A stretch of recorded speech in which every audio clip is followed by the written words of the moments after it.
এসে শিব স্নান করাই পূজা করতে পারতেছি, আসছি, ভালো লাগতেছে।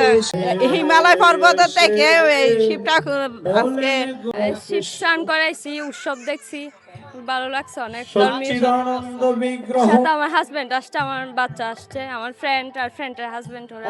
তো এই ভক্তগণের দর্শনার্থীদের আপনারা দেখেছেন কিছুক্ষণ আগে অনেক ভিড় ছিল, এখন মোটামুটি ভিড়টা একটু কমেছে। কালকে এখানে চতুষ্প্রহর ব্যাপী যে মহোৎসব তাদের পাপ মোচন করছে এই কল্পে তারা এখানতে এসেছে এবং আগামীকাল ব্যাপী এই পুজো উদযাপন চলবে। এবং আপনারা জানেন আদিনাথ এই ধরনের 7 দিন ব্যাপী মেলা অনুষ্ঠিত হচ্ছে এই শিব চতুর্দশী উপলক্ষে। কেন্দ্রীয় শিব মন্দির কর্তৃক আয়োজিত আজকের এই শিবরাত্রি উপলক্ষে আপনারা নিশ্চয়ই জানেন প্রতি বছর ন্যায় এই কক্সবাজার কেন্দ্রীয় শিব মন্দিরে হাজার হাজার দর্শনার্থী শিব স্নান করাতে আসেন। আপনারা সবাই জানেন, আমরা চাই এই মন্দিরটাকে আমরা প্রথম দাফে একটা ছাদ দিয়েছি, আমরা আগামী এই পূজার পরে আমরা আরেকটা ছাদ দিব।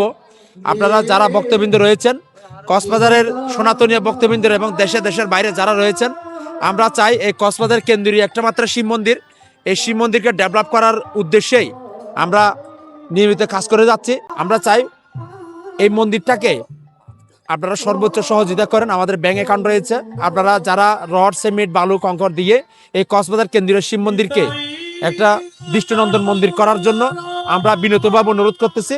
সকল সনাতনী ভাই বোন যারা দেশের বাইরে রয়েছেন তারাও যাইতে এসে আমাদেরকে এই কক্সবাজার কেন্দ্রীয় শিব মন্দিরকে আপনারা একটু দর্শন করতে পারেন।